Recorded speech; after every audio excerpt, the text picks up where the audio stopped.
Welcome back, and this week we're going to be discussing having a plan.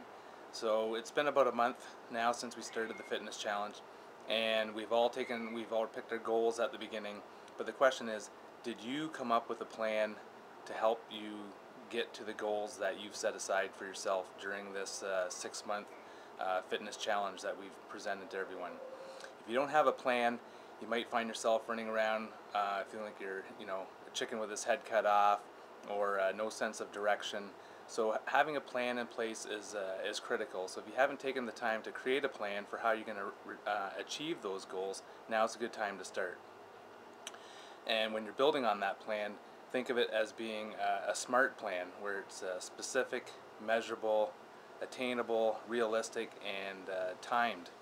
So for example, if you've never run a half marathon before, or never been in a triathlon, or never done a 5 or a 10K, or you're looking to increase your strength in the gym, or whatever it is, you need to map out a plan as to how you're going to get from square one to your goal at the end of the 5 or 6 months. That means looking at your plan week by week and even day by day over the course of those months to make sure that your plan is specific, that it's measurable, attainable, realistic, and timed.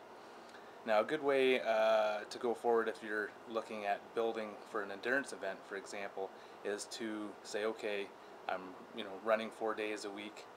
3 of those days will just be moderate, easy runs, not necessarily a great amount of distance, but just getting out there and getting the mileage on.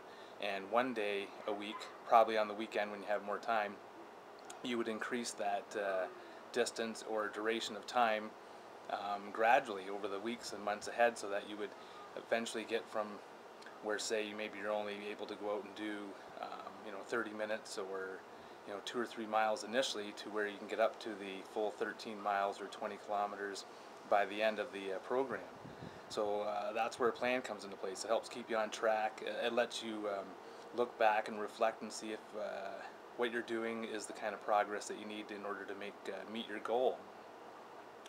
So think of that as you're going forward. Something else to consider when you're building in your plan is every 4th, 5th week at the most, a cutback week, where you can't just be going up and up in intensity and in duration of time without it affecting your body, because your body needs time to recover from all the exercise, especially if this is something that's new to you and you're taking on something fairly large.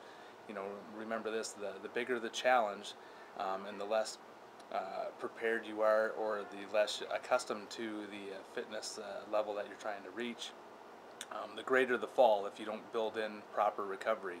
So every 4th or 5th week, look at your plan and say, okay, my last week was one of my busiest weeks or my hardest weeks, and cut it back by 30 to 50% for your recovery week. So if you were going out 4 times a week, you still want to go out 4 times a week during a recovery week. It's kind of considered like active recovery, but you want to cut the time that you were spending on each one of those workouts by 30 to 50%. So if you're going out for half an hour 3 times a week and an hour on the weekend, look at cutting it back to 15 or 20 minutes during the week, and that weekend one, about 30-40 minutes. And that'll leave you feeling refreshed when you come back and able to step up again on the ladder as you're gaining momentum during your quest towards your challenge and your ultimate goal. Okay, I'm going to leave you with a couple fitness quotes, both by the same guy, Marty Lakiri, former U.S. Olympian. He was known to have said, "Any idiot can train himself into the ground." And he was also known for being quoted as saying, "No one ever won the olive wreath with an impressive training diary." So both of those are really a reflection of what I just talked about. It's not necessarily how much you're doing. You have to have a plan. It has to be measurable, and consistency is key going forward. Now, with this being an Olympic year, in order for the torch to get to London, it's passed on from one torch bearer to the next. So I thought it only fair that I passed the torch on as far as motivational tips to one of our fitness team members. So look forward to hearing from one of them in the weeks ahead. Thank you, and enjoy your workouts.